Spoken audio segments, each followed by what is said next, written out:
ॐ नमो भगवते वासुदेवाय।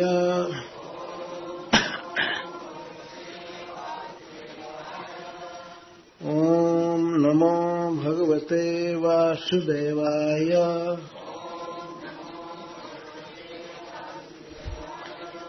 ॐ नमो भगवते वासुदेवाय।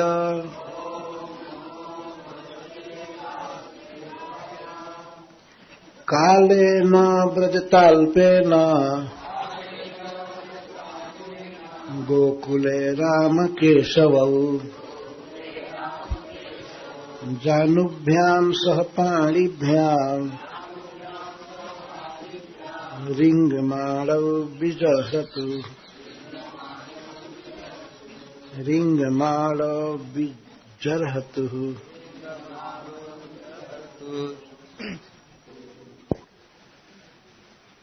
कालेन समय के अनुसार, व्रजता जो बीता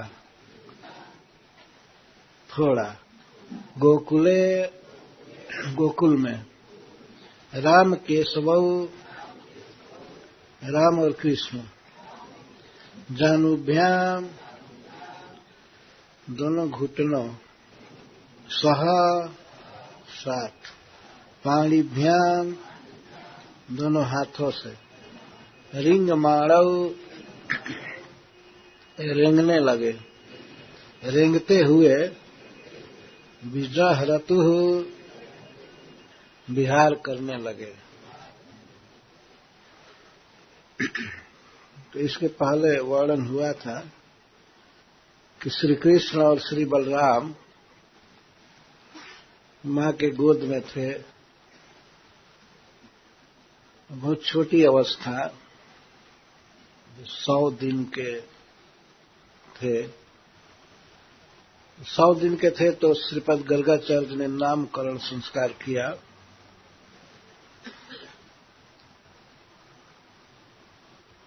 तब तक गोद में रहते थे या बैठे रहते थे जमीन पर, या पालना में रहते थे, या पलंग पर रहते थे। लेकिन थोड़ा समय बीतने पर, अल्पेन कालेन व्रजता, जब थोड़ा समय बीता, थोड़े समय में ही रामकृष्ण गोकुल में बकैयां चलने लगे। जानू से, घुटना से और हाथ से चलने लगे। जानुभ्याम सह पाणिभ्याम, इस प्रकार भगवान की यह रिंगण लीला है, रेंगने की लीला। पहले वो भी चल नहीं पाते थे, धीरे धीरे कोशिश करते थे। कोशिश करते करते अब सुखदेव गोस्वामी कहते हैं कि एक्सपर्ट हो गए।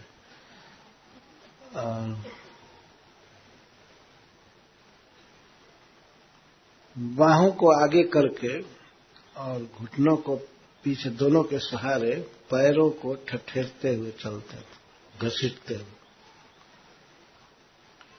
पैर को उठा नहीं सकते, तो इसको रिंगण लीला कहते हैं, बकैया चलना। इसको ब्रजभाषा में घुटुरवन चलना कहते हैं।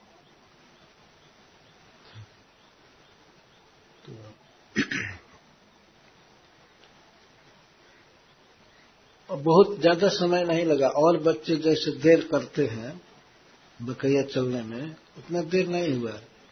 इसलिए सुखदेव जी कहते हैं, अल्पेन कालेन व्रजता, थोड़ा समय बीतने पर ही कृष्ण और बलराम जी दोनों चलने लगे।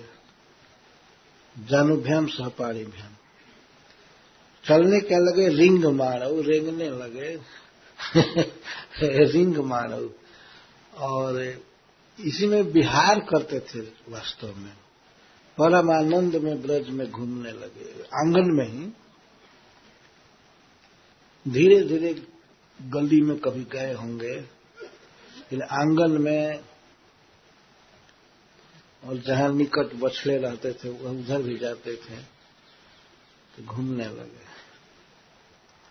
श्रील प्रभुपाद जी इस श्लोक के तात्पर्य में लिखते हैं, श्रुतिमपरे स्मृतिमितरे भारतम अन्य भजंत भवभीता, भारतम अन्य भजंत भवभीता अहमिह नंदम वंदे जस्यालिंदे परम ब्रह्म। कुछ लोग सांसारिक सत्ता से डर करके, जन्म मृत्यु से घबरा करके श्रुति के अनुसार चलते हैं, श्रुति के अनुसार भजन करते हैं। तो जिसका करे, जो श्रुति तो परब्रह्म का वर्णन करते हैं। और कुछ लोग पुराणों को पढ़ते हैं, पुराण के अनुसार जीवन बिताते हैं। और कुछ लोग अन्य भारतम भवभीता, संसार से डरे हुए लोग कोई कोई श्रुति को मानते हैं और कोई स्मृति को पूजते हैं, कोई महाभारत को पढ़ते हैं। मतलब उसके अनुसार अपनी जो भी उपासना है, रहन सहन करते हैं। लेकिन मैं तो केवल एक ही काम करता हूं। रघुपति उपाध्याय जी कहते हैं, मैं अहमी है नंदम वंदे, मैं तो नंद महाराज के चरण की वंदना करता हूं जिनके आंगन में परब्रह्म खेलता है। मेरा बस यही साधन है। अहमी है नंदम वंदे। श्रील प्रभुपाद जी शुरू में और अंत में इस परपोर्ट के 2 बार इस श्लोक को लिखे। श्रुतिमपरे स्मृतिमितरे भारतम अन्य भजंत भवभीता अहमी है नंदम वंदे जस्यालिंदे परम ब्रह्म। कोई बहुत महत्वपूर्ण बात है तब न 2 बार लिखा है। हम तो नंद महाराज की वंदना करते हैं जिनके आंगन में परब्रह्म खेलता है। अगर नंद महाराज से प्रेम रहेगा तो उनके आंगन में ही परब्रह्म रहते हैं, तो वो कहां दूर जाएंगे। इसीलिए सबसे बड़ा साधन यही है, अहमी है नंदम वंदे जस्यालिंदे परम ब्रह्म। इस तरह श्री नंद बाबा के आंगन में कृष्ण बलराम रेंगना चालू किए, प्रारंभ किए, और यही उनका विहार था। विजहरतु, विहार करने लगे रेंगते हुए। किस तरह से विहार कर रहे थे उसको आगे कहते हैं। तौ अंघ्रिजुग्म मनुकृष्य सरीसृपन्तौ, तौ अंघ्रिजुग्म मनुकृष्य सरीसृपन्तौ घोष प्रघोष रुचिरं व्रजकर्दमेषु तन्नाद हृष्ट मनसौ अनुसृत्य लोकम मुग्ध प्रभीत वदुपेय तुरंति मात्र हो।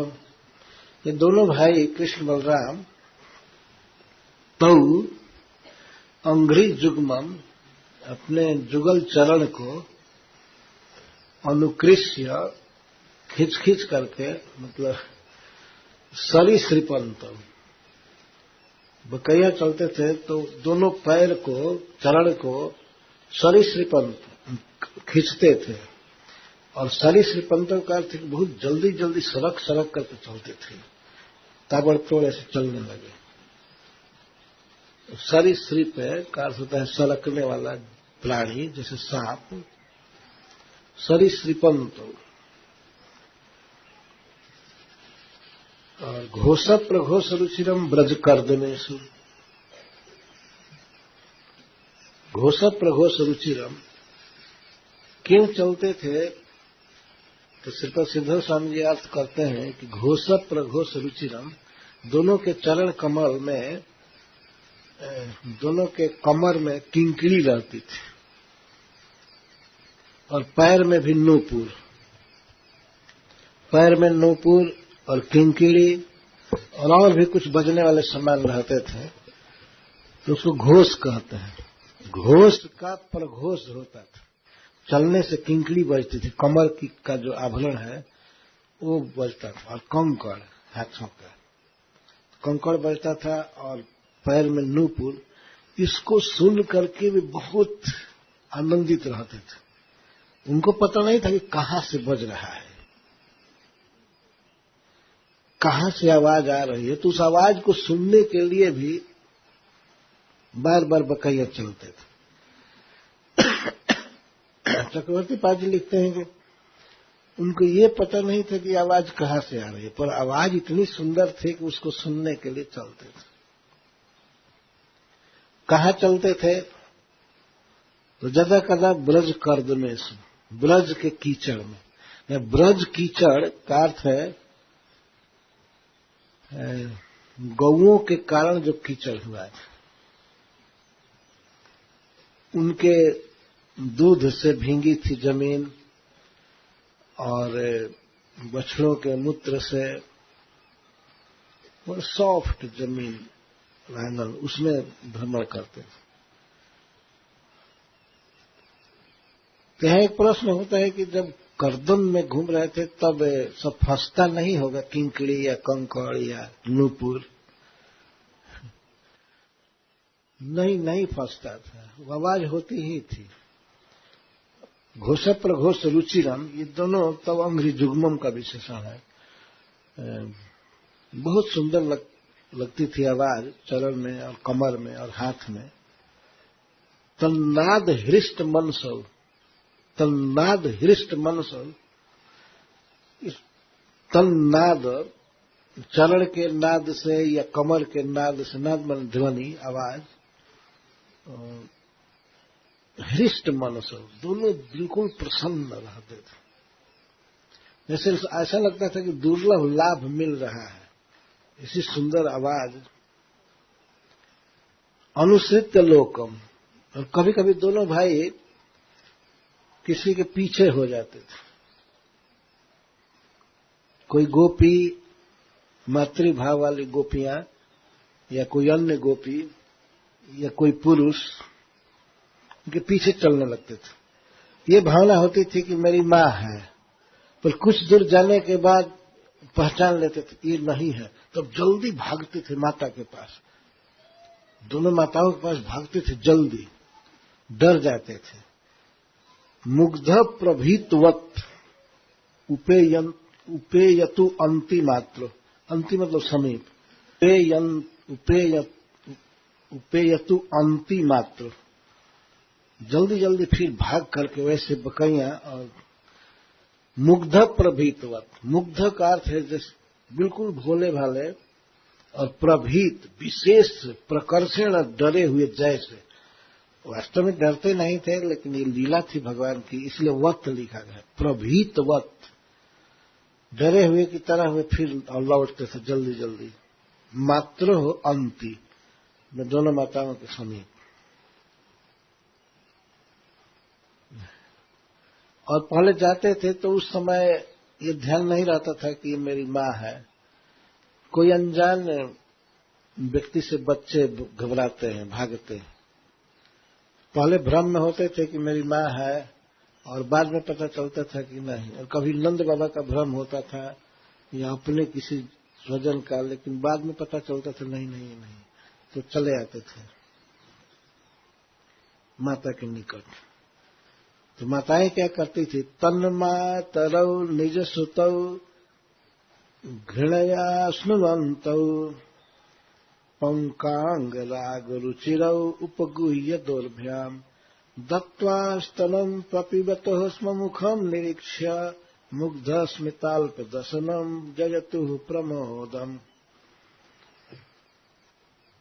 तन्मातरौ, कृष्ण और बलराम की दोनों माताएं, मातरौ, तन का अर्थ है तयोः मातरौ, दोनों की माताएं, निज सुतौ, अपने पुत्रों को, घृणया स्नुवन्तो, घृणा का अर्थ है स्नेह, संस्कृत में कृपा, स्नेह से जिनका स्तन स्नुत था, चुचुआता था, हमेशा स्तनों में दूध चुचुआता था,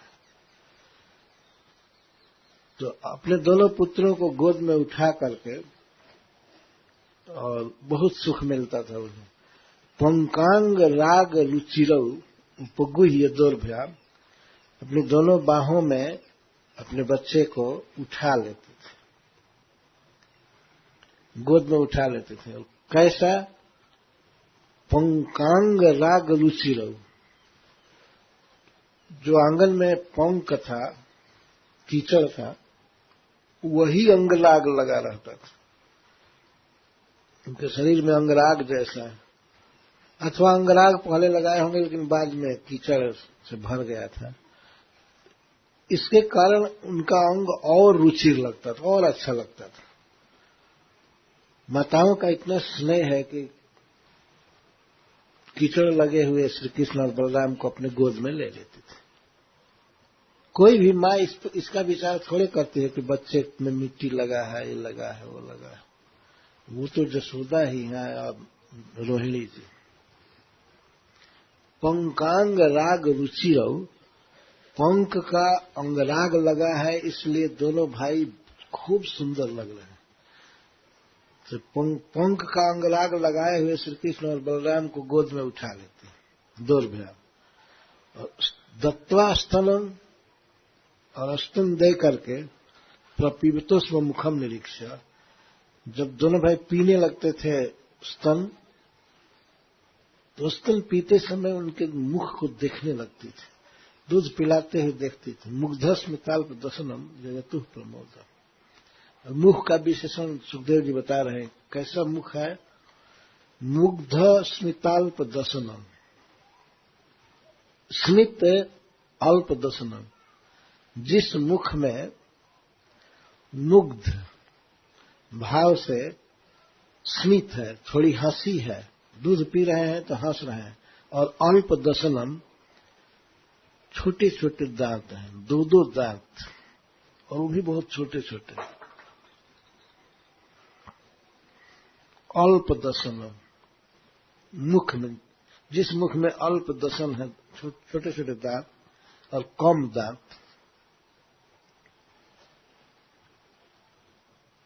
ऐसे मुख को देख करके, चूम करके और दूध पिला करके जजतुः प्रमोदम, प्रकृष्ट मोद को प्राप्त करती थी, बहुत आनंद में होती थी दोनों माताएं।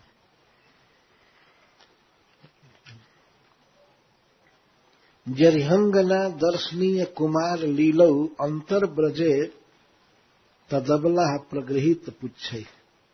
अब सुखदेव जी वर्णन करते हैं कि कृष्ण बलराम की लीला को अबलाएं देखती थी श्री गोपीजन, क्योंकि अभी बाहर ये लोग नहीं जाते थे, तो वे लीलाएं देखती थी। और कुछ बछड़े जो बहुत प्रकृष्ट गौओं के बछड़े होते थे, वो नंद बाबा के आंगन में ही बैठे रहते थे। वो भी आसक्त थे कृष्ण बलराम में, वो जाते ही नहीं थे, इनको देखते रहते थे, चलबड़ करते थे, कभी कभी हाँकने पर भी बाहर नहीं जाते थे। तो कृष्ण बलराम क्या कर रहे थे, चूंकि अंगना दर्शनीय लीला, स्त्रियों को ही इनकी लीला का दर्शन होता था, तो अंतर ब्रज, ब्रज के भीतर आंगन में तदबला प्रगृहित पुच्छे, तो कभी कभी कृष्ण बलराम ऐसे बकरियां रेंगते हुए जा रहे थे, तो बैठे हुए बछड़ों की पूंछ पकड़ लेते थे। बछड़े बैठे हैं और तब तक तो वे मुग्ध भाव से कौन पूंछ पकड़ा, उठकर खड़े होकर के और चलने लगते थे। तो ये दोनों इतने मुग्ध हैं, इतने अज्ञ हैं कि चाहे तो जल्दी छोड़ देना चाहिए पूंछ को, लेकिन वो छोड़ नहीं पाते हैं, और जहां जहां बछड़ा जाता है और कोमल जमीन है ही, और घसीटते हुए ले जाते। पुच्छ गृहित पुच्छ वत्स इतस्ततः उभौ अनुकृष्य मानव, दोनों खींचे जाते थे बछड़ों के द्वारा, और ऐसा भाव कर रहे हैं कि गोपियों को ऐसा भाव व्यक्त कर रहे हैं कि इनको ये पता नहीं है कि छोड़ देना चाहिए, और कुछ रोते हुए से भी वो खींचते जा रहे, अथवा आनंद में भी कुछ दूर खींचे गए तो बच्चों को आनंद होता है, तो बछड़े खींच रहे थे। ऐसे बछड़े बहुत सीधे साधे थे। और ये भी दोनों अभी तो बच्चा है, इनको खींचने में बछड़ों को कोई परिश्रम नहीं होता। तो प्राय ये सब लीलाएं चलती रहती थी। गृहीत पुच्छई वत्स इतस्ततः अनुकृष्य मानव, यहां वहां जहां तहां वो खींचे, और ये रोज लीलाएं होती थी। और माताएं मना करती थी, कुछ मत पकड़ो, बछड़े लात मार देंगे, घाव लग जाएगा। लेकिन वो लात मारने वाले बछड़े नहीं थे। ये लीला चलती रहती।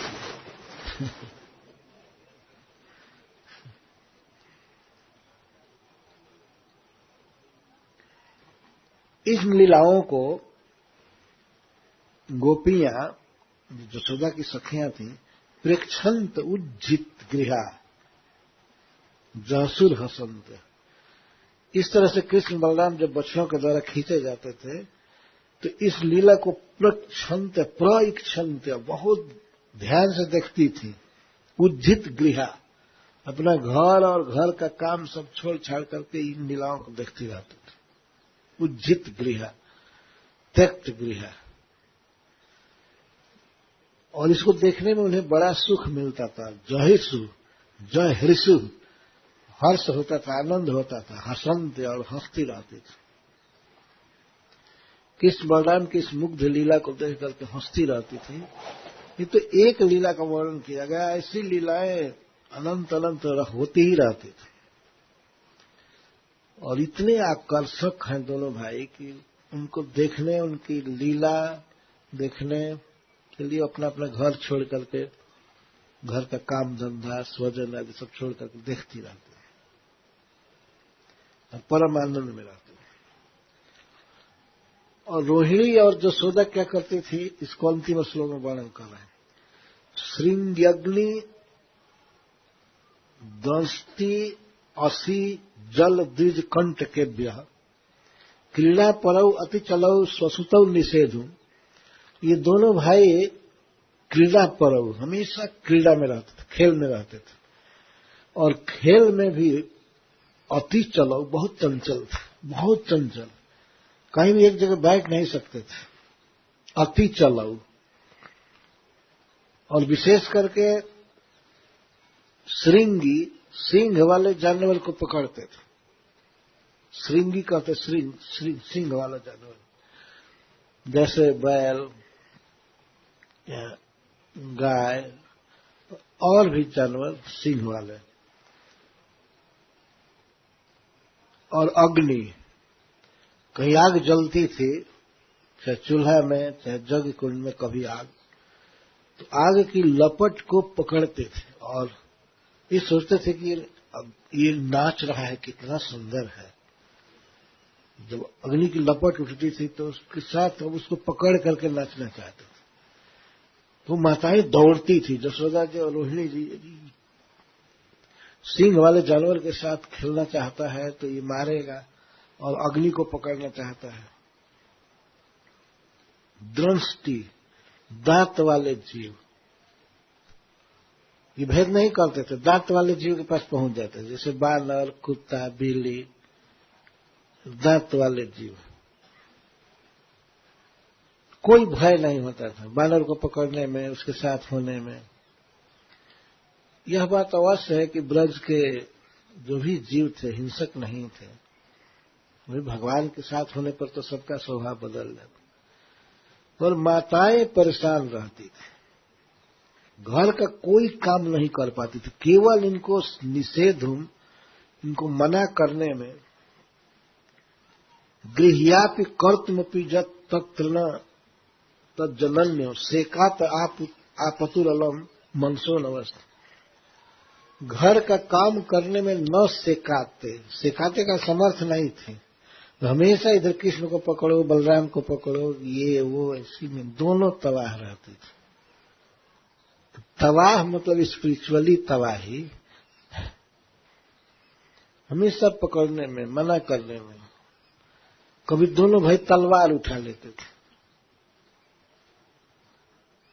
तलवार उठा ली तो उनको पता नहीं है कि धार में हाथ लग जाएगा, इसके नोक से हानि होगी, ये होगा। और सींग वाले जानवर के पास पहुंच जाते थे, अग्नि के पास, दृष्टि के पास। दृष्टि में दृष्ट मन दांत, दांत वाले काटने वाले चीज। और द्विज, द्विज मतलब पक्षी, भयानक पक्षी के पास पहुंच जाते थे। और द्विज का एक अर्थ सांप भी होता है। 2 बार जन्म लेता है, एक बार अंडा से, एक बार अंडा को फोड़कर। तो सांप के पास, पक्षी के पास, और जल, जल रखा है, गहरा है, नाद है, बस उसमें कूद जाना है। ये और भी आसपास जो जल होता था, कंटकेभ्य, कंटक, कंटक है कांट वाला वृक्ष या कांट रखा हुआ है, झाक है, घुरान है, बस उस पर जाते थे। तो हमेशा उनको पकड़ करके रखने में ही सारा समय इनका बीतता था। इसीलिए घर का बहुत आवश्यक काम भी ये दोनों माताएं नहीं कर पाती थी।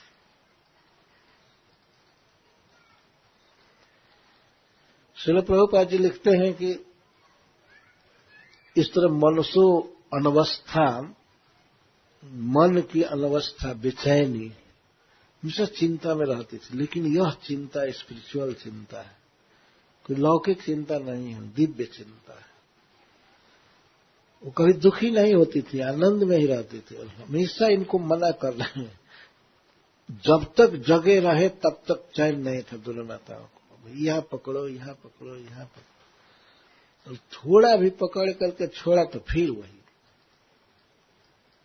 काम करने लगते थे। इसीलिए सुखदेव गोस्वामी जी कहते हैं अति चलो, अति चल, चल में चंचल, अतिशय चंचल।